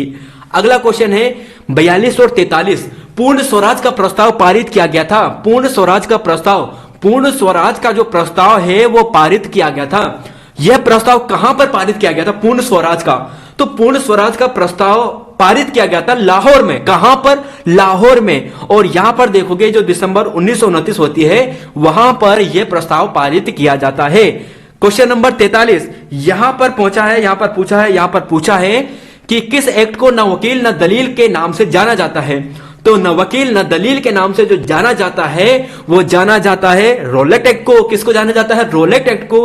रोलेट एक्ट मार्च 1919 में होता है। समिति की बात करें 1917 में यहां पे गठित होती है। देखिए सिडनी रोलेट एक्ट की अध्यक्षता में यहां पर यह समिति गठित होती है और यहां पर आप देखोगे कि चैम्सफोर्ड उस समय वायसराय था। तो बस दोस्तों यहां पर यह है। अगला क्वेश्चन है यहां पे 44 और 45, जलियांवाला बाग हत्याकांड की जांच के लिए बनाई गई समिति कौन थी? देखिए दो समितियां बनाई गई थी, एक तो अंग्रेजों ने बनाई थी और एक यहां पर जो भारत के जो कांग्रेस पार्टी थी उनके द्वारा बनाई गई थी। तो अंग्रेजों के द्वारा जो बनाई गई थी उस समिति का नाम था हंटर समिति। और यही पर बात करें तो उधम सिंह जी ने यहां पर मार्च 1940 में जो यहां पर डायर था ना, इसकी हत्या कर बहुत बढ़िया काम किया था। क्वेश्चन नंबर 45 कि वर्ष 1920 में नागपुर अधिवेशन में असहयोग आंदोलन का प्रस्ताव प्रस्तावित किया था। तो असहयोग आंदोलन का प्रस्ताव प्रस्तुत किया था वर्ष 1920 में नागपुर अधिवेशन में। तो देखिए असहयोग आंदोलन गांधी जी से माना जाता है, लेकिन यहां पर पूछा है कि प्रस्ताव 1920 में नागपुर अधिवेशन में किसने प्रस्तावित किया था? तो देखिए दोस्तों गांधी जी पे मत चले जाना, यह करा था CR दास जी ने 1920 के नागपुर अधिवेशन में। और ध्यान रख लेना 1923 में इन्होंने स्वराज पार्टी बनाई थी CR दास मोतीलाल नेहरू जी के द्वारा। अगला क्वेश्चन है यहां पर चोरी चोरा कांड। देखिए बार बार पूछा जाता है प्रश्न, तो चोरी चोरा कांड, देखिए चोरी चोरा कांड किस वर्ष घटित होता है? तो यह होता है 5 फरवरी 1922 को। ऑप्शन नंबर ए, असहयोग आंदोलन वापस लेने की घोषणा होती है। देखिए असहयोग आंदोलन को वापस लेने की जो घोषणा होती है वो कब होती है? देखिए 5 फरवरी 1922 को चोरी चोरा कांड होता है, तो फरवरी में ही इसकी घोषणा होगी और फरवरी में 12 फरवरी 1922 को इसको वापस लेने की घोषणा हो जाती है। अगला क्वेश्चन है यहां पर देखिए फिर से हवाई जहाज आपके लिए ला गए हैं और क्वेश्चन नंबर 48 है, गांधी जी को राष्ट्रपिता सर्वप्रथम किसने कहा था? गांधी जी को राष्ट्रपिता, तो गांधी जी को राष्ट्रपिता कहा था नेताजी ने। किसने कहा था? नेताजी सुभाष चंद्र बोस जी ने कहा था। नेताजी सुभाष चंद्र बोस जी ने गांधी जी को राष्ट्रपिता कहा था। गांधी जी के राजनीतिक गुरु कौन थे? गोखले माई पॉलिटिकल गुरु जो बुक थी गांधी जी ने लिखी थी, तो बिल्कुल गोपाल कृष्ण गोखले जी। ऑप्शन नंबर सी इसका राइट आंसर होगा। अगला क्वेश्चन है यहां पे, क्वेश्चन नंबर यहां पे है 50 और 51, भारतीय प्रेस की मुक्तिदाता की संज्ञा दी जाती है। देखिए दोस्तों ये प्रश्न भले ही सरल होगा, मुक्तिदाता का यहां पे संज्ञा दी जाती है, लेकिन बार बार पूछा जाता है इसलिए यहां पे रखे हैं। यहां पर वही प्रश्न ज्यादा रखे हैं जो बार बार एग्जाम में आते हैं। भारतीय प्रेस की मुक्तिदाता की संज्ञा मैटकॉप को दी जाती है। और यहीं पर मराठा समाचार पत्र के प्रकाशन की बात करें तो देखिए यहां पर इसका आंसर जो आपको मिलेगा वो तिलक जी मिलेगा, जो बहुत ही अच्छा प्रश्न है। देखिए दोस्तों यहां पर देख लीजिए पूछा जाता है कि जो यहां पर तिलक जी के द्वारा यानी बाल गंगाधर तिलक जी के द्वारा जो 2 समाचार पत्र निकाले गए थे, देखिए तिलक जी के द्वारा आपने देखा यहां पर 2 प्रश्न देखे थे। सबसे पहला आपने देखा था जो यहां पे इन्होंने उत्सव शुरू किए थे, एक था शिवाजी उत्सव, शिवाजी, और दूसरा उत्सव आपने देखा था गणेश उत्सव। गणेश उत्सव देखिए गणेश उत्सव था 1893 में, 1893 में, और यहीं पर आपने देखा था जो शिवाजी उत्सव था यह था 1895 में। तो उत्सव आपने तिलक जी से देखे। अब इन्हीं के द्वारा यहां पर 2 पत्र निकाले गए थे, एक था केसरी समाचार पत्र जो मराठी भाषा में था, भाषा भी पूछ ली जा चुकी है एग्जाम में। केसरी समाचार पत्र की भाषा मराठी थी और मराठा समाचार पत्र जो था इसकी भाषा अंग्रेजी थी। इसमें कंफ्यूज हो सकते हैं स्टूडेंट, इसलिए यह प्रश्न रखा जाता है दोस्तों। और 1908 में यहां पर जो बाल गंगाधर तिलक जी थे उन्हें मांडले जेल भेजा गया था, जहां पर इन्होंने गीता रहस्य नामक पुस्तक लिखी थी। मांडले जेल में, मांडले जेल आपको बर्मा में मिलेगा यानी म्यांमार में मिलेगा। क्वेश्चन नंबर 52 पुरंदर की संधि, और पूछा है यहां पर 52 के बाद यहां पर 53। देखिए दोस्तों यहां पर तो 151 का टीका लगाना था, लेकिन यहां पर क्वेश्चन आपको ज्यादा ही मिल रहे हैं, कोई बात नहीं। पुरंदर की संधि तो 1665 में होती है, बिल्कुल। मुगल सम्राट द्वारा स्वतंत्र रूप से नियुक्त बंगाल का पहला गवर्नर कौन था? तो मुगल सम्राट द्वारा यहां पर स्वतंत्र रूप से नियुक्त बंगाल का जो गवर्नर था तो यहां पर दोस्तों आपको मिलेगा मुर्शिद कुली खां था। और यहीं पर बात करें शिवाजी और जयसिंह के मध्य जो संधि होती है पुरंदर की संधि 1665 में होती है। औरंगजेब, यहां पर औरंगजेब का साथी होता है जयसिंह और उनके बीच में होती है। अब यहां पर देखिए अगले क्वेश्चन पे 53 में है, देखिए कि प्रसिद्ध ब्लैक होल की घटना हुई थी। तो देखिए ब्लैक होल की घटना की बात करें तो यह हुई थी दोस्तों 1756 में होती है, सिराजुद्दौला के टाइम पे होती है और जून 1756 में यह होती है। यूरोपिया की तुलना मधुमक्खियों से किसने की थी? तो यह जो की थी यह की थी अलीवर्दी खान ने। किसने की थी? अलीवर्दी खान ने। 20 जून 1756 में प्रसिद्ध ब्लैक होल घटना होती है, जहां पे जो अंग्रेज होते हैं उन्हें यहां पर एक कालकोठी के अंदर यहां पर उन्हें बंद कर देता है सिराजुद्दौला। और यहीं पर बात करें अलीवर्दी खान की, तो इसने तुलना की थी मधुमक्खियों से कि इन पर हाथ नहीं डालना चाहिए, ये सब काटने को दौड़ आती है। यहां पर 55-56 है कि बक्सर का युद्ध और प्लासी का युद्ध, ये प्रश्न बार बार आते हैं। प्लासी का युद्ध बहुत बार एग्जाम में आ चुका है, इसलिए सभी को आता होगा। 23 जून को यहां पर यह हुआ था 1757 में। और बक्सर की बात करें तो अक्टूबर में होता है 1764 में। और यहीं पर आप देखोगे ये 22 अक्टूबर को होता है। तो देखिए दोस्तों, यहां पर कुछ नोट आपको लिए करा देते हैं, इसलिए आपके लिए जूम भी यहां पर कर लेते हैं। तो देखिए 23 जून 1757 को यह युद्ध होता है। बंगाल के नवाब सिराजुद्दौला और रॉबर्ट क्लाइव के बीच में यह युद्ध होता है। और यहां पर आप देखोगे कि जो इस युद्ध में बंगाल के जो नवाब के जो सेनापति थे राय दुर्लभ, मीर जाफर, यार लुप्त खां, ये क्या करते हैं? विश्वासघात करते हैं। और बाकी दोस्तों जो मीर मदान और मोहन लाल है, केवल यही यहां पर विश्वास पात्र यानी विश्वास रखते हैं। बाकी जो सेनापति हैं इसके धोखा देते हैं, जिस कारण सिराजुद्दौला की यहां पर हार होती है। अगला क्वेश्चन डिस्कस करेंगे, लेकिन बक्सर के युद्ध के बारे में देख लीजिए। देखिए बक्सर का युद्ध इन तीनों वर्सेस यहां पर बात करें तो यह हुआ था दोस्तों हेक्टर मुनरो यानी अंग्रेजों के बीच में। तो मीर कासिम, शुजाउद्दौला, शाह आलम। तो देखिए मीर कासिम, शुजाउद्दौला की बात करें अवध नरेश था, मीर कासिम बंगाल से रिलेटेड था, शाह आलम मुगल राजा था। और इन तीनों का युद्ध होता है हेक्टर मुनरो के काल में, हेक्टर मुनरो के साथ। हेक्टर मुनरो जीत जाता है, 22 अक्टूबर को युद्ध होता है। और बंगाल गवर्नर उस टाइम पे वेंसिटार था, ऐसा भी पूछा गया है। क्वेश्चन नंबर 57, प्लासी के युद्ध के बाद बंगाल का नवाब किससे बनाया गया था? प्लासी के युद्ध के बाद, तो प्लासी के युद्ध के बाद जो नवाब बनाया गया था, तो यह बनाया गया था मीर जाफर को। अगला है इलाहाबाद की संधि। देखिए इलाहाबाद की जो संधि होती है ना, वह होती है 12 अगस्त 1765 को। और यहीं पर बात करें दोस्तों, यहां पर आप देखोगे, यहां पर बढ़ लेते हैं। देखिए यहीं पर कुछ और बातें थी, इस यहां पर जो संधि होती है जिसमें कुछ बातें रखी गई थी, इसे पढ़ लेना। अगला क्वेश्चन यहां पे देखते हैं। क्वेश्चन नंबर यहां पे 59 है। देखिए दोस्तों, वहां पे जो हमने पीडीएफ आपको दी थी, यहां पे 15 अगस्त हो गया था, इसे प्लीज करेक्ट कर लीजिएगा, ये 16 अगस्त है। और इसका आंसर भी यही है। तो इलाहाबाद की जो दूसरी संधि होती है ना, वो 16 अगस्त को होती है। कब होती है? 16 अगस्त को। 16 अगस्त 1765 में होती है। जब हम आपके लिए एमसीक्यूज रखेंगे वहां पर इसे नोट करवा देंगे, जिससे कि आपका प्रश्न गलत ना हो। तो 16 अगस्त 1765 को इलाहाबाद की दूसरी संधि होती है। 16 अगस्त 1765 को इलाहाबाद की दूसरी संधि होती है। और दूसरी संधि की महत्वपूर्ण बातें यहां पर ये हैं, इन्हें नोट कर लेना। अगला क्वेश्चन है, यहां पर है 60 और 61।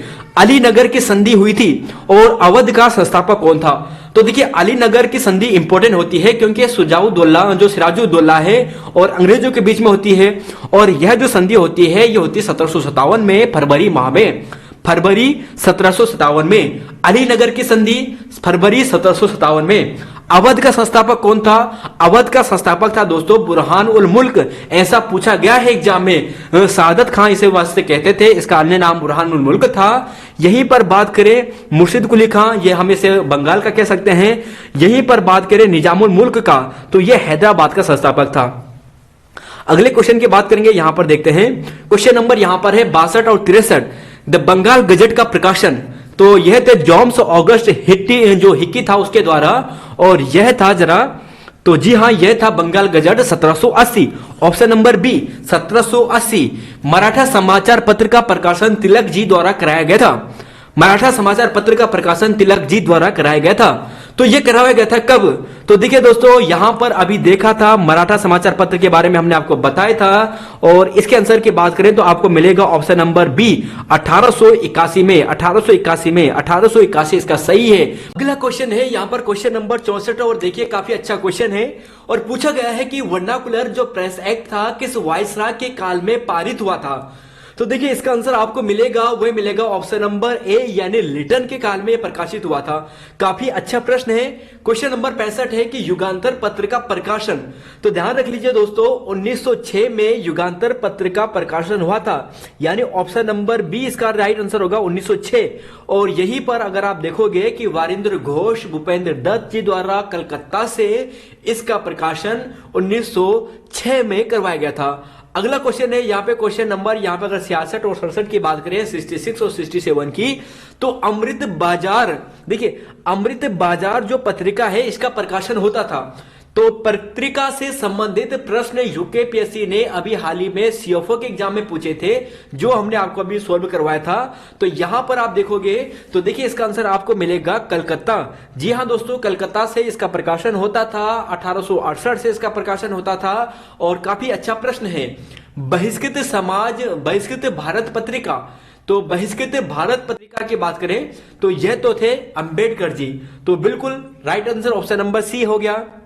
अगला क्वेश्चन है यहाँ पे देखिए 68 और 69, देखिए वर्नाकुलर जो प्रेस एक्ट था वो पारित किया गया था। वर्नाकुलर प्रेस एक्ट पारित किया गया था। तो वर्नाकुलर जो प्रेस एक्ट था ये पारित कब किया गया था? तो यह पारित किया गया था दोस्तों ऑप्शन नंबर डी, यानी बात करें 1878 में। वर्नाकुलर प्रेस एक्ट 1878 में लॉर्ड लिटन के काल में पारित किया गया था। बहुत ही इंपॉर्टेंट प्रश्न है। और अंग्रेजी समाचार पत्र जो इंडिपेंडेंट है इसका प्रकाशन किया था। तो इसका प्रकाशन जो किया था वह क्या था? ऑप्शन नंबर जो सी वाले स्टूडेंट है वो गलत है, ऑप्शन नंबर डी वाले सही है, मोतीलाल नेहरू इसका राइट आंसर है। अगले क्वेश्चन पे बात करते हैं। क्वेश्चन नंबर यहां पे है 70 और 71। देखिए 70 और 71 क्वेश्चन है कि फ्री हिंदुस्तान अखबार किसने शुरू किया था?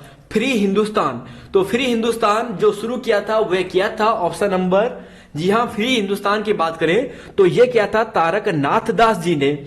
और यहीं पर ऐसा पूछा जाता है कि वह अध्यादेश कौन सा था, यानी किस वर्ष पारित किया गया था जिसमें जो यहां पर गवर्नर जनरल था उसे अध्यादेश की शक्ति दी गई थी। तो अध्यादेश की शक्ति दी गई थी 1861 के तहत। जी हां, 1861 के जो इंडियन काउंसिल एक्ट था इसके तहत दी गई थी। अच्छा प्रश्न है यह भी। अगले क्वेश्चन पे बात करते हैं 72 और 73। देखिए किसने सर्वप्रथम प्रेस सेंसरशिप लागू की थी? और प्रेस सेंसरशिप लागू की थी, यहां पर ऑप्शन नंबर सी हटा देता हूं, यहां पर नोट कर लेता हूं और अब आपको इसका आंसर देना है। तो देखिए प्रेस सेंसरशिप जो लागू की गई थी ये वेलेस्ली के काल में की गई थी। तो वेलेस्ली इसका राइट आंसर होगा। अगला क्वेश्चन है यहां पर देखिए क्वेश्चन नंबर यहां पर है 73वां कि किसके अंतर्गत भारत में सर्वप्रथम सर्वोच्च न्यायालय की स्थापना की गई थी? तो सर्वोच्च न्यायालय की स्थापना 1773 का जो रेगुलेटिंग एक्ट था उसके माध्यम से की गई थी। और 1774 में अगले साल इसकी स्थापना होती है और जो इम्फे हैं वे इसके पहले मुख्य न्यायाधीश बनते हैं। क्वेश्चन नंबर 74 और 75। देखिए बनारस जो हिंदू विश्वविद्यालय है, बीएचयू है, इसके संस्थापक थे। तो देखिए कुछ क्वेश्चन सरल होते हैं और आप सभी इसका आंसर दे रहे होंगे क्योंकि रिपीटेड क्वेश्चन है। और रिपीटेड में इसका आंसर आपको मिलेगा option number A, Madan Mohan Malviya ji. और गिल्टी मैन ऑफ इंडिया जो पार्टीशन जो पुस्तक है इसके लेखक की बात की जाए तो इसके लेखक आपको मिलेंगे। तो जी हाँ दोस्तों, अगर अभी तक आपको याद नहीं है तो याद कर लीजिएगा, राम मनोहर लोहिया जिसका lectures from Colombo to Almora. अब देखिए कोलंबो से बात करेंगे, कोलंबो और इसके बाद अल्मोड़ा। तो यहां पर ऐसा कौन सा व्यक्ति हो सकता है जो दोनों जगह है? तो देखिए दोनों जगह की बात करें तो विवेकानंद जी होंगे, ऑप्शन नंबर सी यहां पर राइट होगा क्योंकि विवेकानंद जी अल्मोड़ा से काफी संबंधित थे, काफी रहे भी थे यहां पे।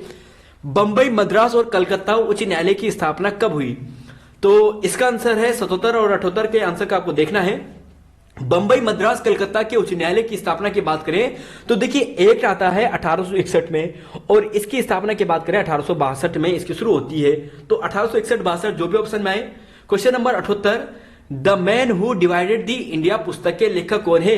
इस पुस्तक को इंपोर्टेंट कर दीजिए। The man who divided India पुस्तक के लेखक कौन है? देखिए इस पुस्तक के जो लेखक हैं उनका नाम है रफीक जकारिया। क्या नाम है? रफीक जकारिया। तो रफीक जकारिया जी द्वारा यह पुस्तक लिखी गई है। अगले क्वेश्चन की बात करेंगे। क्वेश्चन नंबर यहां पर है देखिए 79 और 79 में आपको पूछा गया है कि जो डॉक्ट्रिन ऑफ लैप्स है यानी हड़प नीति है यह किसने शुरू की थी? तो यह तो सरल है, डलहौजी के द्वारा शुरू की गई थी। क्वेश्चन नंबर यहां पे 80 है देखिए कि स्वदेशी पत्र के संपादक कौन थे? स्वदेशी पत्र आपको पूछा है और स्वदेशी पत्र के जो संपादक थे उनका नाम था फिरोज शाह मेहता। फिरोज शाह मेहता इसके संपादक थे।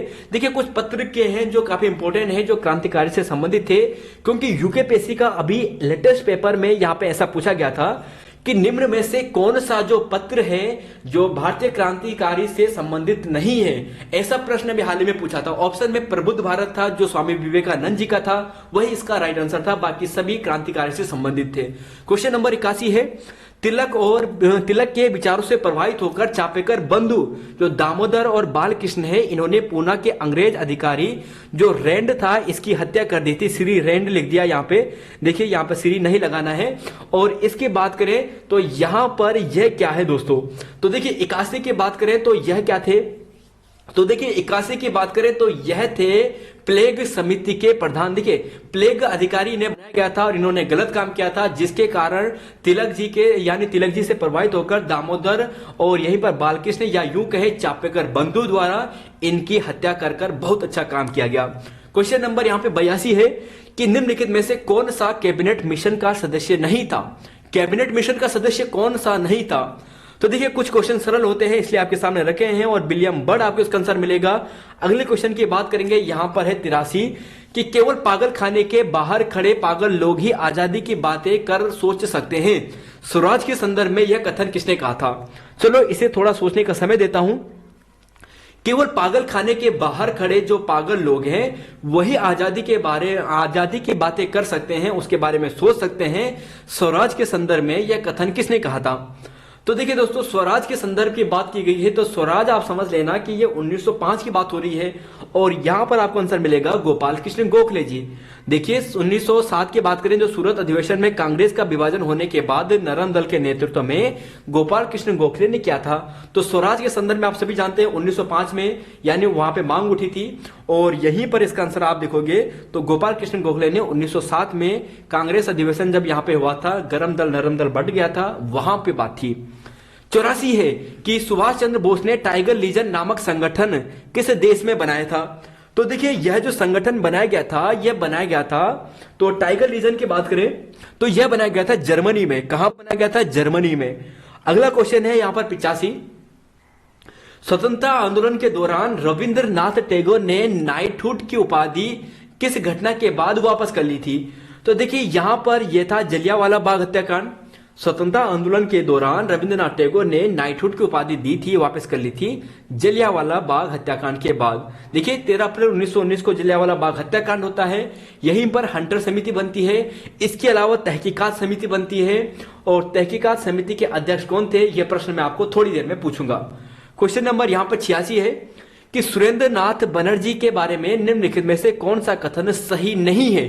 सुरेंद्र नाथ बनर्जी के बारे में, वे इंडियन नेशनल लीग एसोसिएशन के सह संस्थापक थे, वे कलकत्ता के रिपन कॉलेज के संस्थापक थे, उन्हें राष्ट्र चेतना के कॉन्सेप्ट के लिए जाना जाता है और उन्होंने आनंद मोहन बोस के साथ मिलकर साधारण ब्रह्म समाज की स्थापना की थी। तो 86 का राइट आंसर। तो देखिए ब्रह्म समाज के बारे में, जो साधारण ब्रह्म समाज है उसके बारे में कल आपको बताया था और वहां पर आपको बताया था इसका जो सही आंसर होगा वह तो आनंद मोहन बोस और शिवनाथ शास्त्री काफी इंपॉर्टेंट नाम है। इसका सुरेंद्रनाथ बनर्जी से संबंध नहीं था, यानी ऑप्शन नंबर डी इसका राइट होगा। तो क्वेश्चन नंबर 86 हो गया है। क्वेश्चन नंबर 87 देखिए ऐसी है कि टैगोर जी को महान प्रहरी की संज्ञा दी थी। तो देखिए टैगोर जी को महान प्रहरी की जो संज्ञा दी थी वो गांधी जी ने दी थी और टैगोर जी ने गांधी जी को महात्मा की उपाधि दी थी। गदर पार्टी के संस्थापक स्थापना किस वर्ष हुई थी। देखिए गदर पार्टी की बात करें तो लाला हरदयाल जी के द्वारा, इनके और भी साथी थे, सैन फ्रांसिस्को में इसकी स्थापना होती है और नवंबर 1913 के आसपास यहाँ पे गदर पत्रिका का इसका प्रकाशन भी करते हैं और इसका आंसर आपको मिलेगा ऑप्शन नंबर डी यानी 1913 में। तो देखिए दोस्तों काफी इंपॉर्टेंट है। और टैगोर जी की बात करें तो 1913 में गीतांजलि के लिए नोबेल अवार्ड भी इन्हें दिया गया था। और गदर पार्टी की बात करें तो आपने देख लिया है सैन फ्रांसिस्को में लाला हरदयाल जी के द्वारा, इनके और साथी द्वारा इसकी शुरुआत की जाती है। एटली ने भारत छोड़ने की घोषणा कब की थी। देखिए दोस्तों यहां पर यह प्रश्न शायद किसी को टफ लगे, किसी को सरल लगे, लेकिन यह प्रश्न बार बार एग्जाम में आए हैं। ऐसा प्रश्न यूकेएसएससी पूछ चुका है, यूकेपीएससी भी। एटली ने भारत छोड़ने की घोषणा की थी। तो घोषणा की थी इन्होंने, देखिए घोषणा तो इन्होंने फरवरी में की थी 1947 में और यहीं पर अगर आप व्याख्या देखोगे कि 20 फरवरी 1947 को इन्होंने घोषणा की थी और कहा था कि जून 1948 तक के भारत को छोड़ देंगे। फिर आता है जवाहरलाल नेहरू जी की अंतरिम सरकार का गठन। तो अंतरिम सरकार होती है सितंबर को, और सितंबर 1946 को जवाहरलाल नेहरू जी द्वारा जो अंतरिम सरकार का गठन किया गया था, ये सितंबर 1946 में किया गया था। 1946 में अंतरिम सरकार का गठन किया जाता है 2 सितंबर 1946 को, और अक्टूबर 1946 में मुस्लिम लीग के इसमें 5 सदस्य भी बाद में शामिल होते हैं। अगले क्वेश्चन की बात करेंगे यहां पे 91-92। बंगाल विभाजन के समय वायसराय कौन था? तो देखिए बंगाल विभाजन के समय जो आपको वायसराय दिखेगा, ये आपको दिखेगा, जरा बताइए। तो देखिए यहां पर जो आपको वायसराय दिखेगा, ये दिखेगा लॉर्ड कर्जन। लॉर्ड कर्जन, तो लॉर्ड कर्जन इसका बिल्कुल सही है। यहां पर आप देखोगे, देखिए लॉर्ड कर्जन की बात करते हैं तो यहां पर आपके लिए जूम कर लेता हूं, और जिससे आप यहां पे देख पाए कि लॉर्ड कर्जन के द्वारा देखिए यहां पे घोषणा की गई थी 16 अक्टूबर 1905 से यहां पे। और यहीं पर देखिए यहां पर बात करेंगे कि इसी दिवस को यानी 16 अक्टूबर को शोक दिवस के रूप में मनाने की बात की गई थी, यानी यहां पर राखी दिवस की बात की गई थी मेल भाव के रूप में। और टैगोर जी के द्वारा यहां पर देखिए टैगोर जी द्वारा राखी दिवस मनाने की घोषणा की गई थी। बंगाल में इस दिन को शोक दिवस मनाया गया था। अगस्त 1905 में स्वदेशी आंदोलन यहीं पे शुरू होता है, और देखिए दोस्तों 1911 में इसे बहाल कर दिया गया है, बंगाल विभाजन को समाप्त कर दिया गया है लॉर्ड हेडिंग सेकंड के समय पे। क्वेश्चन 92 है कि द बंगाली पत्रिका का संपादन किसने किया था? तो देखिए यह प्रकाशन किया था सुरेंद्र नाथ बनर्जी ने। किसने किया था? सुरेंद्र नाथ बनर्जी ने। क्वेश्चन नंबर 93, स्वदेशी आंदोलन के समय बंगाल केमिकल्स स्वदेशी फोर्स का गठन किसने किया था? तो इस फोर्स का गठन की बात करें तो देखिए फोर्स की बात करें तो फुल फॉर्म में है। तो स्वदेशी आंदोलन के समय जो बंगाल केमिकल्स स्वदेशी फोर्स, तो फोर्स आप पकड़ना, और फोर्स का मतलब हो गया फुल फोर्स में, और फुल की बात करें तो फुल है प्रफुल्ल, तो प्रफुल्ल चंद्र रॉय इसका सही आंसर है। अगला क्वेश्चन है सर्वप्रथम पृथक निर्वाचक प्रणाली की व्यवस्था। तो देखिए यहां पर इसका आंसर मिलेगा आपको ऑप्शन नंबर ए 1909 में मिला था। सांप्रदायिक यहां पर पृथक निर्वाचन प्रणाली की जो बात की गई थी 1909 में की गई थी। माल्य मिंटो सुधार इसे कहा जाता है, 1909 में जो आया था। अगला क्वेश्चन है यहां पर 95-96 कि all Indian trade union congress. देखिए all Indian trade union congress, तो देखिए इसका आंसर आपको क्या मिलेगा? तो देखिए इसके अध्यक्ष आपको बात करें तो all Indian trade union congress की बात करें तो ऑप्शन बी आपको मिलेगा NM Joshi ji. All Indian trade union congress की बात करें एनएम जोशी जी मिलेंगे। और यहीं पर आपको पूछा गया है कि ब्रिटिश गवर्नर की कार्यकारिणी पर शामिल में होने वाले प्रथम भारतीय, ब्रिटिश गढ़वाल की जो कार्यकारिणी थी उसमें शामिल होने वाले प्रथम भारतीय, तो प्रथम भारतीय थे वह थे सत्येंद्र नाथ सिन्हा। कौन थे? सत्येंद्र नाथ सिन्हा। तो देखिए दोस्तों 1920 में एनएम जोशी यहाँ पे इसके संस्थापक होते हैं यानी, और लाला लाजपत राय इसके अध्यक्ष भी होते हैं, जो ऊपर वाला क्वेश्चन था, और सत्येंद्र नाथ सिन्हा इसका राइट आंसर है। 96 और 97 की बात करेंगे यहाँ पे 97-98, तो 96 यहां पर हो गया था, 97 और 98 कि तिलक जी को अशांति का जनक। तो तिलक जी को अशांति का जनक, तो देखिए ये इसी ने कहा था वैलेंटाइन सिरोल ने। किसने कहा था? वैलेंटाइन सिरोल ने। और इसी ने यहां पर जो दयानंद सरस्वती जी है इन्हें भी कहा था। कांग्रेस और मुस्लिम लीग के मध्य यहां पर क्या हुआ? क्वेश्चन पूछा है कि कांग्रेस और मुस्लिम लीग के मध्य कब हुआ था? तो क्या कब हुआ था? देखिए कांग्रेस और मुस्लिम लीग के मध्य यहां पर आपको पूछना है कि जो यहां पर मेल पूछना है कि मेल कब हो गया था, यानी पहले बिछड़ गए थे 1907 में, और यहां पर आपको बताना है, यहां पर ये क्वेश्चन ये है, तो यहां पर आपको बोलना है कि इनका दोनों का मिलन दोबारा कब हुआ था। तो दोनों का मिलन दोस्तों हुआ था 1916 में। कब हुआ था? 1916 में। और यहीं पर आपको ध्यान रख लेना है यहां पर कांग्रेस और मुस्लिम लीग का मध्य कब हुआ था। तो खैर क्वेश्चन नंबर 98 में कॉमेडी हो चुकी है, और फिर भी ध्यान रख लेना यहां पर यह था कि कांग्रेस जो मुस्लिम लीग, देखिए गरम दल जो नरम दल थे ये हुए थे 1907 में अलग, और यहां पर कांग्रेस और मुस्लिम लीग यहां पर बाद में जो एक हो गए थे, बाद में ये हुए थे 1916 में, जो लखनऊ में अधिवेशन हुआ था 1916 में। अंबिका मजूमदार इसकी अध्यक्षा बनी थी, जो काफी इंपॉर्टेंट है, बार बार पूछा जाता है, तो यहां पर लिखा भी है, तो ध्यान रख लीजिएगा। यहां पर इसे क्वेश्चन को टाइप सही कर लेंगे। क्वेश्चन नंबर यहां पर है 99 और 100। फॉरवर्ड ब्लॉक की स्थापना नेताजी द्वारा कब की गई है? सुभाष चंद्र जी बोस जी के द्वारा फॉरवर्ड ब्लॉक की बात करें तो देखिए यहां पर इसकी स्थापना जो की जाती है, यह की जाती है जब मतभेद होता है 1939 में, आपने देखा होगा यहां पर, तो यहीं पर आएगा 1939 इसका सही आंसर होगा। क्वेश्चन नंबर 100 है कि किस अधिनियम के तहत प्रांतीय चुनाव कराने का प्रावधान किया गया था। प्रांतियों में चुनाव कराने का प्रावधान जो किया गया था वो किस अधिनियम के तहत कराया गया था। तो प्रांतों में चुनाव कराने का जो बात की गई थी वो की गई थी, ऑप्शन नंबर बताइए, ऑप्शन नंबर बी 1935।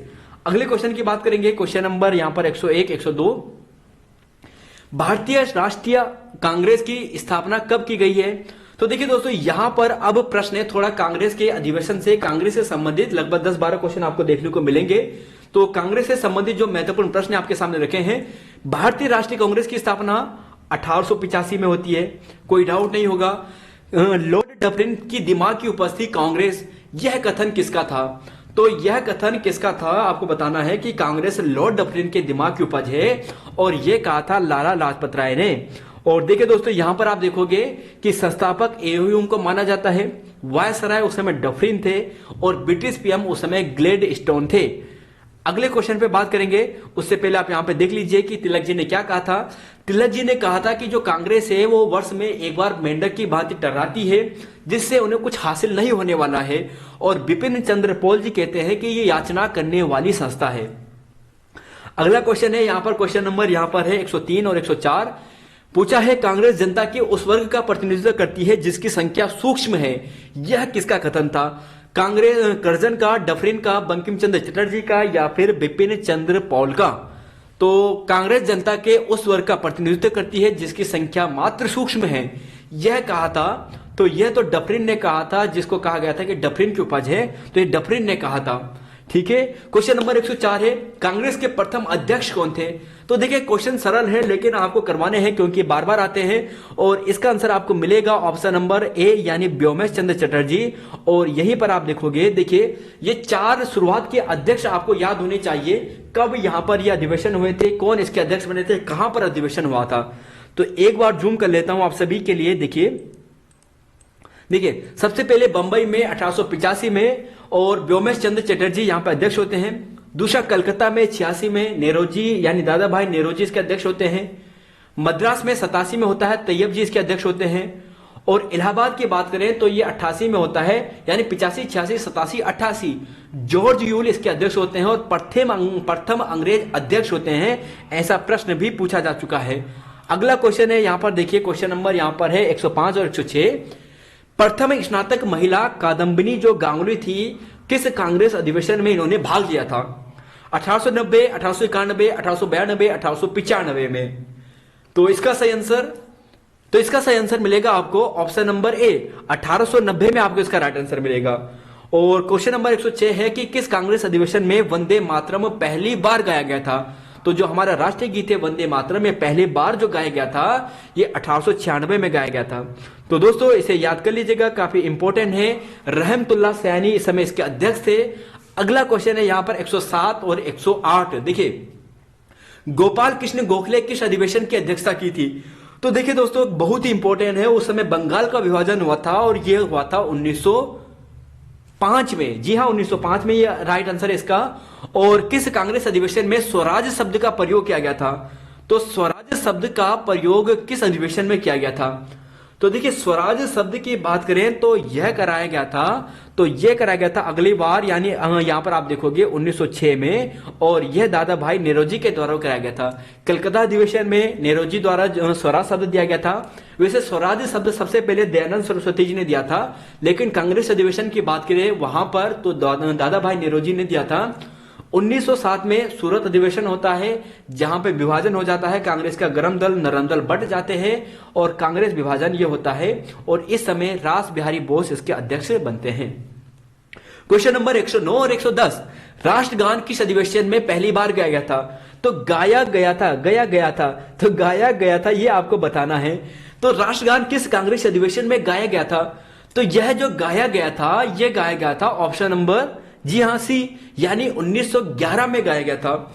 राष्ट्रगान 1911 में पहली बार गाया गया था। और यहीं पर आप देखोगे कि जो यहां पर इस अधिवेशन की बात करें तो विशन नारायण जी इसके अध्यक्ष थे। 1911 में यह होता है, 27 दिसंबर 1911 को पहली बार यहां पर राष्ट्रगान गाया जाता है। Question number 110, Annie Besant Congress की अध्यक्ष बनी थी। तो एनी बेसेंट, तो बेसेंट की बात करें तो कब बनी थी, तो बेसेंट की बात करें तो देखिए बेसेंट यानी सा से 17 बेसेंट सेंट तो सेंट 17, तो एनी बेसेंट 1917 में बनी थी। और यहीं पर बात करें तो यहां पर सर्वप्रथम तिरंगे झंडे को अपनाया गया था, कलकत्ता में अधिवेशन हुआ था। अगला क्वेश्चन है 111 और 112। मदन मोहन मालवीय जी सर्वप्रथम कांग्रेस के अध्यक्ष बने थे। मदन मोहन मालवीय जी कांग्रेस के सर्वप्रथम अध्यक्ष बने थे। तो यह जो अध्यक्ष बने थे दोस्तों, यह बने थे, तो जी हाँ दोस्तों यह बने थे, तो जी हाँ ये बने थे 1918 में। 1918 में मदन मोहन मालवीय जी अध्यक्ष बने थे। क्वेश्चन नंबर 112 कि जलियांवाला बाग हत्याकांड के समय जब हुआ था जिस वर्ष, उस समय कांग्रेस के अधिवेशन की अध्यक्षता किसने की थी। तो यह जो अध्यक्षता की थी, तो जी हां यह अध्यक्षता की थी मोतीलाल नेहरू जी ने। ऑप्शन नंबर बी, यानी ऑप्शन नंबर यहां पर बी हो गया है, ऑप्शन नंबर यहां पे सी, मोतीलाल नेहरू जी ने की थी। तो आप नाम लिखकर लिख दीजिएगा मोतीलाल नेहरू, इसका सही आंसर मिलेगा। और अगला क्वेश्चन है यहां पर 113 और 114 कि गांधी जी ने किस कांग्रेस अधिवेशन में अध्यक्षता की थी। तो गांधी जी के द्वारा देखिए बेलगाम में अधिवेशन हुआ था और इसकी यहां पर अध्यक्षता की बात करें तो यहां पर आपको मिलेगा 1924 का, 1924 इसका राइट आंसर है। और किस कांग्रेस अधिवेशन में पूर्ण स्वराज का प्रस्ताव लाया गया था, अगर यहां पर बात करें तो यह अगले साल था 1925 में आपको मिलेगा। और इसमें देखिए जो अधिवेशन होता है ना कांग्रेस का, यहां पर पूर्ण स्वराज वाले की जहां पे प्रस्ताव रखा जाता है, यहां पर आपको ध्यान रखना है सरोजिनी नायडू यहां पे अध्यक्ष बनती है, भारत की प्रथम महिला है यहां पर। और पहली महिला एनी बेसेंट 1917 में। कानपुर में अधिवेशन होता है सरोजिनी नायडू वाला और वो कलकत्ता में होता है एनी बेसेंट वाला। क्वेश्चन नंबर यहां पर 115 116 त्रिपुरी अधिवेशन 1939 मतभेद के बाद अध्यक्ष बने थे। देखिए यह प्रश्न देखिए दोस्तों यूकेपीएससी का है, यूकेपीएससी का यह प्रश्न है, आपको इसका आंसर बताना है। त्रिपुरी अधिवेशन 1939 मतभेद के बाद कांग्रेस के अध्यक्ष बनते हैं, तो यह कौन बनते हैं, तो देखिए यह जो बनते हैं ना, तो यह बनते हैं ऑप्शन नंबर, जी हां दोस्तों option number doctor Rajendra Prasad ji बनते हैं। यह प्रश्न इसलिए रखा है क्योंकि यूकेपीएससी 2022 का यह प्रश्न है। और देखिए जो पेपर को एनालिसिस करके जहां पे जितने इंपॉर्टेंट क्वेश्चन है वही क्वेश्चन आपके सामने रखते हैं। क्वेश्चन भले ही आपको कुछ सरल लगे, लेकिन सरल है इसलिए मतलब इसका यह है कि ये बार बार रिपीट होते हैं, इसलिए ये सरल है। सुभाष चंद्र बोस जी ने आध्यात्मिक पिता कहा था, तो सुभाष चंद्र बोस जी ने आध्यात्मिक पिता किसे कहा था, तो यह कहा था स्वामी विवेकानंद जी को। अगला क्वेश्चन है यहां पर 117 और 118। देखिए थोड़ा गांधी जी से प्रश्न है, अब यहां पे कुछ गांधी जी से संबंधित प्रश्न है कि गांधी जी ने नटाल कांग्रेस की स्थापना की थी 1891, 95, 1894 या फिर यहां पर यही देखिए 1895 होगा, यहां पे ये 1900 हो गया है। तो 1891, 1895, 1894, 1899 कब किया था, तो गांधी जी ने नटाल कांग्रेस की स्थापना तो जी हां 1894 में की थी, ध्यान रख लीजिए फैक्ट है, दक्षिण अफ्रीका में की थी। गांधी जी को देशद्रोह फकीर किसने कहा था, गांधी जी को देशद्रोह फकीर किसने कहा था, तो गांधी जी को देशद्रोह फकीर कहा था फ्रैंक मोरिस ने। किसने कहा था, फ्रैंक मोरिस ने। चर्चिल की बात करें तो इसने अर्धनग्न फकीर कहा था। माउंटबेटन की बात करें तो इन्होंने गांधी जी को वन मैन बाउंड्री फोर्स कहा था। और अब्दुल गफार खान की बात करें तो इन्होंने बाबा मलंग कहा था। क्वेश्चन नंबर 119 और 120 गांधी जी ने सर्वप्रथम किस कांग्रेस अधिवेशन में भाग लिया था, गांधी जी ने सर्वप्रथम किस कांग्रेस अधिवेशन में भाग लिया था, तो देखिए यह लिया था 1901 के अधिवेशन में, 1901 के अधिवेशन में भाग लिया था। ध्यान रखना दोस्तों यहां पर पूछा है कि गांधी जी ने कि सर्वप्रथम किस कांग्रेस अधिवेशन में भाग लिया था, ऐसा नहीं पूछा है कि अध्यक्षता की थी। अध्यक्षता अगर आपको पूछा जाता तो 1924 में चले जाते, भाग लिया था 1901 में लिया था। काफी अच्छा प्रश्न है। और यहीं पर गांधी जी ने इंडियन ओपिनियन साप्ताहिक पत्र की बात करें तो 1903 में। अगला क्वेश्चन है यहां पर देखेंगे क्वेश्चन नंबर 121 और 122 से गांधी जी ने हिंद स्वराज पुस्तक की रचना की थी। अच्छा प्रश्न है यह भी, गांधी जी ने हिंद स्वराज पुस्तक की रचना की थी, तो यह की थी दोस्तों 1900, जी हां बताइए 1909 में की थी। समाचार पत्र है गांधी जी से संबंधित, और आपको यह बताना है कौन सा सुमेलित है कौन सा सुमेलित नहीं है, बताइए क्या ये सभी सही है। यंग इंडिया, देखिए आपको लिखाने का मतलब है आपको याद करो अभी। यंग इंडिया 1919 में, हरिजन 1933 में, इंडियन ओपिनियन 1903 में, ये सभी इंपॉर्टेंट है, अक्सर एग्जाम में पूछे जाते हैं, इसलिए ऑप्शन डी इसका राइट आंसर होगा। और देखिए दोस्तों 1925 की बात करें तो गांधी जी ने अपनी जो यहां पर आत्मकथा है मेरे सत्य के साथ प्रयोग, यानी जो गुजराती भाषा में मूल रूप में लिखी थी, यह भी थी। तो अब चलते हैं अगले क्वेश्चन पे। क्वेश्चन नंबर यहां पर है 123 और 124।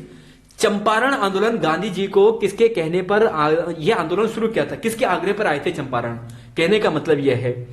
तो इसका आंसर होगा राम कुमार शुक्ला, राजकुमार शुक्ल, राजेंद्र प्रसाद और जवाहरलाल नेहरू।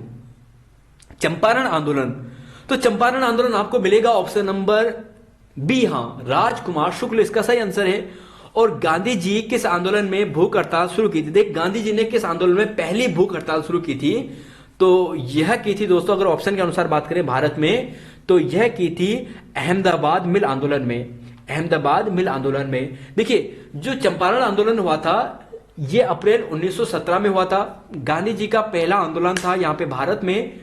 3 कठिया यहां पे बात की गई थी, यानी जो भूमि का जो 3/20 वाला जो हिस्सा होता था वहां पर अनिवार्य रूप से नील खेती की जाती थी। अप्रैल 1917 में किया गया था आंदोलन और काफी सफल हुआ था।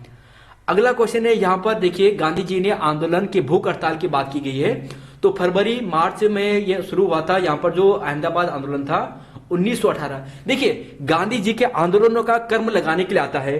पहला तो होता है चंपारण आंदोलन, दूसरा होता है यहां पर अहमदाबाद आंदोलन, तीसरा होता है यहां पर खेड़ा आंदोलन और चौथा होता है यहां पर असहयोग आंदोलन। देखिए असहयोग तो बाद में होता है, यानी 1920 में होता है और 1918 में ही खेड़ा आंदोलन होता है, लेकिन अहमदाबाद आंदोलन के बाद होता है।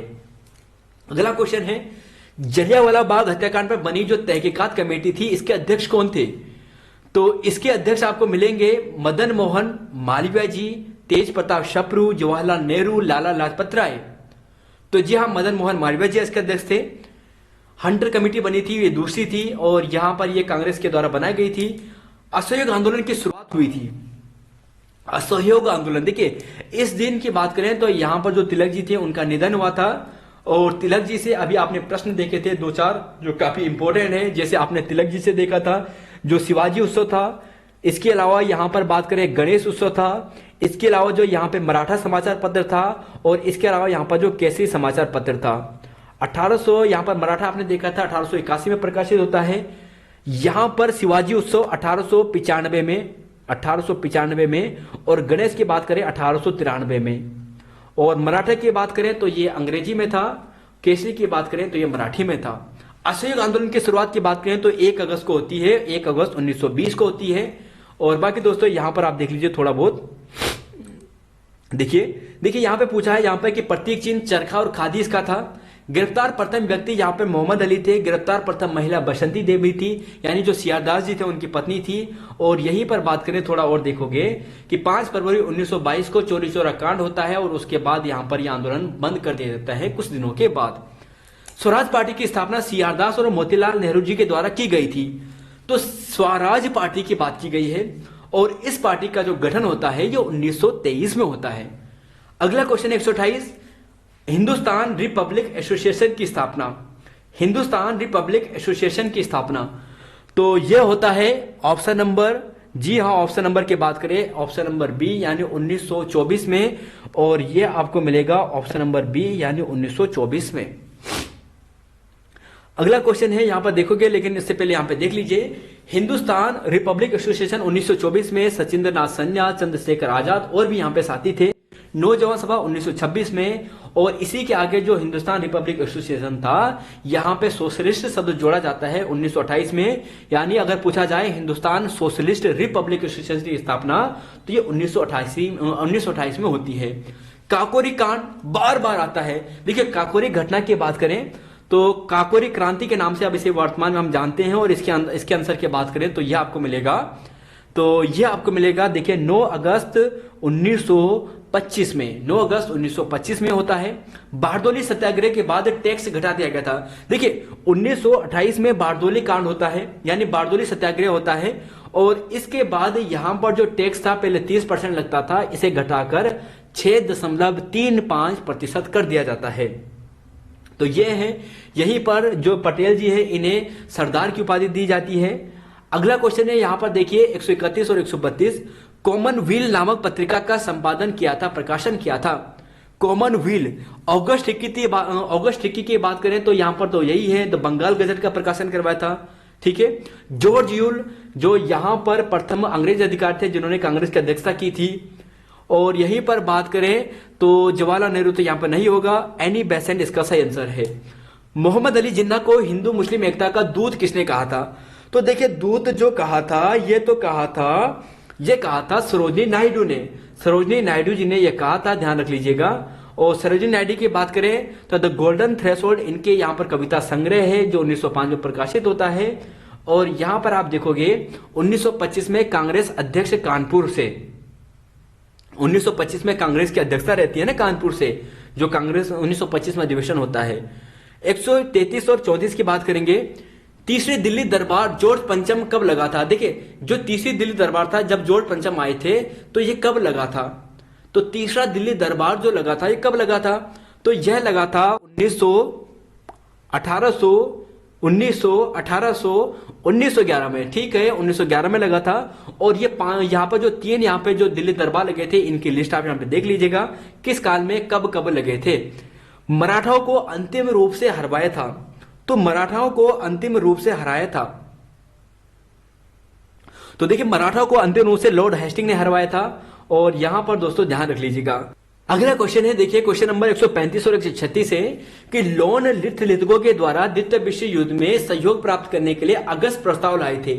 तो अगस्त प्रस्ताव जो आया था ये 1940 में आया था। जी हाँ, 1940 में अगस्त प्रस्ताव आया था। लॉर्ड लिथलिथगो थे इनके द्वारा लाया गया था। क्रिप्स मिशन की घोषणा कब होती है? जिसे Gandhi ji post dated cheque के द्वारा इसे अस्वीकार कर देते हैं। और इसका आंसर आपको मिलेगा, ये मिलेगा दोस्तों। जी हाँ, सोचिए तब तक इसका आंसर, और आप सोच रहे होंगे तो जी हाँ, यहाँ पे मार्च 1942 में। क्वेश्चन नंबर 137 और 138, भारत में दास प्रथा का अंत किसने करवाया था? भारत में दास प्रथा का अंत का जो श्रेय जाता है किस यहाँ पर गवर्नर जनरल या वायसराय को जाता है, ये आपको बताना है। तो देखिए इसका नाम था एलन बोरो। क्या नाम था इसका? एलन बोरो। इसका नाम था एलन बोरो। क्या है कि किस वायसराय के काल में खान बहादुर और राय बहादुर की उपाधि देना शुरू हुआ था? तो देखिए यह जो हुआ था ना, ये लॉर्ड लिटन के काल में हुआ था। किसके काल में हुआ था? लॉर्ड लिटन के काल में हुआ था। तो ऑप्शन नंबर यहां पर आपको मिलेगा डी। क्वेश्चन नंबर 139 और 140 है कि गांधी जी और अंबेडकर जी के मध्य पूना समझौता। देखिए दोस्तों ये बेहतरीन प्रश्न है, बार बार एग्जाम में आता है पूना समझौता। और इसकी एग्जैक्ट तिथि की बात करें तो यह था ऑप्शन नंबर यानी बी, सॉरी ऑप्शन नंबर की बात करें ए, यानी 24 सितंबर 1932 को, 24 सितंबर 1932 को यह हुआ था। अखिल भारतीय जो ग्रामोद्योग है इसकी स्थापना गांधी जी की बात करें तो इन्होंने की थी 1900, बताइए 1900, option A B C D, तो 1934 में की थी। तो ऑप्शन नंबर डी यानी राइट है। अगला क्वेश्चन है 141 और 142, भारतीय विश्वविद्यालय अधिनियम पारित किया गया था। भारतीय विश्वविद्यालय अधिनियम पारित किया गया था। तो देखिए यह जो विश्वविद्यालय जो अधिनियम था यह पारित किया गया था 1904 में किया गया था। कब किया गया था? 1904 में किया गया था। और 1904 में आप देखोगे दोस्तों, देखिए यहां पर देखना कि जो टॉमस रेले था इसकी अध्यक्षता में किया गया था। तो क्वेश्चन आपको ऐसा भी पूछा जा सकता है कि टॉमस रेले की अध्यक्षता में, रेले की अध्यक्षता में जो विश्वविद्यालय आयोग है कब गठित किया गया था? देखिए गठित की बात करें तो 1902 में किया गया था, लेकिन इसे जो पारित कराया गया था ये 1904 में कराया गया था। विश्वविद्यालय अधिनियम किसकी अध्यक्षता में पारित किया गया था? टॉमस रेले के, यानी अध्यक्षता किसने की थी? टॉमस रेले ने की थी, या रेले आयोग, ऐसा भी प्रश्न बन सकता है। और बाकी दोस्तों यहां पर 1904 में स्थापना होती है, यानी इस विधेयक को पारित कराया जाता है। एंड्रू फ्रेजर की अध्यक्षता में पुलिस आयोग की अध्यक्षता। और आप यहां पर देखिए ना कि जो भारतीय विश्वविद्यालय अधिनियम है 1904 की बात है, इसका मतलब ये कर्जन के काल की बात है, जो लॉर्ड कर्जन है उसके काल की बात है। पूछा यह भी जा सकता है कि जो भारतीय विश्वविद्यालय अधिनियम है किस वायसराय के काल में पारित किया गया था? तो लॉर्ड कर्जन के कार्यकाल में। अगला क्वेश्चन है यहां पे, एंड्रू फ्रेजर की अध्यक्षता में पुलिस आयोग का गठन किया गया। तो यह भी दोस्तों 1902 में किया गया था, आपको ध्यान रख लेना है। और काफी अच्छा प्रश्न है। क्वेश्चन नंबर यहां पर है 143वां कि निम्न से कौन सी घटना लॉर्ड वेलिंगटन के काल की नहीं है? अब यहां पर जो लॉर्ड वेलिंगटन है इसके काल की कौन सी घटना नहीं है? तो देखिए, बर्मा का भारत से अलग करना, 1935 में गवर्नमेंट इंडिया एक्ट लाना, संपूर्ण भारत किसान सभा की स्थापना और चोरी चोरा कांड। तो शायद आप यहां पे आप समझ जाओगे इसका सही आंसर 143 का। तो जी हाँ, ऑप्शन नंबर डी मिलेगा, चोरी चोरा कांड, क्योंकि ये तो 1922 में हुआ था। और लॉर्ड वेलिंगटन की बात करें तो आप देखोगे कि 1931 से लेकर 1936 तक इसका कार्यकाल रहता है और उसी बीच में ये सभी घटनाएं होती है। संपूर्ण भारत किसान सभा की स्थापना 1936 में होती है। अच्छा प्रश्न है ये। क्वेश्चन नंबर यहां पर है 144 और 145 कि शिक्षा के विकास के लिए 1 लाख रुपए किस चार्टर एक्ट के तहत दिए गए थे? तो यह जो दिए गए थे ऑप्शन नंबर जी हाँ दोस्तों, ऑप्शन नंबर यहां पर ऑप्शन नंबर ए के दिए गए थे, यानी 1813 का जो चार्टर एक्ट आया था वहां पर दिए गए थे। यहां पर अगर आप व्याख्या देखना चाहोगे कि देखिए 1813 का जो चार्टर एक्ट आया था इसमें कंपनी के व्यापार को एकाधिकार समाप्त कर दिया गया था, केवल चाय और चीन के साथ व्यापार को छोड़कर। और इसी समय शिक्षा के लिए 1 लाख रुपए का प्रावधान किया गया था। तो देखिए दोस्तों, बहुत ही अच्छा प्रश्न है, बार बार पूछा जाता है 1813 के चार्टर एक्ट से। और गवर्नर जनरल को अध्यादेश शक्ति प्रदान की गई थी तो 1861 में की गई थी। और यहां पर आप देखोगे दोस्तों, काफी इंपॉर्टेंट प्रश्न है, किस चार्टर एक्ट के तहत कंपनी का सभी व्यापारिक हिताधिकार। देखिए यहां पर एक क्वेश्चन शायद रिपीट हुआ है 145वां, लेकिन 2 क्वेश्चन फालतू थे तो बराबर हो चुका है। क्वेश्चन नंबर यहां पर है कि किस चार्टर एक्ट के तहत कंपनी का सभी व्यापारिक अधिकार। अब यहां पर सभी लिख दिया है, एक तो व्यापारिक अधिकार समाप्त कर दिया जाता है और एक पूर्ण रूप से व्यापार एकाधिकार समाप्त कर दिया जाता है। तो सभी यानी पूर्ण रूप से, तो पूर्ण रूप से होता है, बताइए, तो पूर्ण रूप से होता है दोस्तों, ये होता है यहां पर 1933 लिख दिया है दोस्तों, गलत है। ये मिलेगा आपको 1833। कब मिलेगा? 1833। 1833 में आपको ये मिलेगा, 1833 में आपको मिलेगा। तो 1833 दोस्तों इसका सही है, 1833 इसका सही है। चार्टर एक्ट 1833 के तहत हुआ था। और यहीं पर आप इसकी व्याख्या भी देखोगे। शिक्षा संबंधी आयोग जो सेडलर आयोग था इसका गठन, तो यहां पर ये क्वेश्चन हो चुके हैं। बेबल योजना की बात करें तो जून 1945 में होती है। अगला क्वेश्चन है, यहां पर देखिए, शिक्षा संबंधी सेडलर आयोग की बात की गई है। शिक्षा संबंधी सेडलर आयोग की बात की गई है, तो शिक्षा संबंधी सेडलर आयोग की बात की गई है तो यह आपको मिलेगा।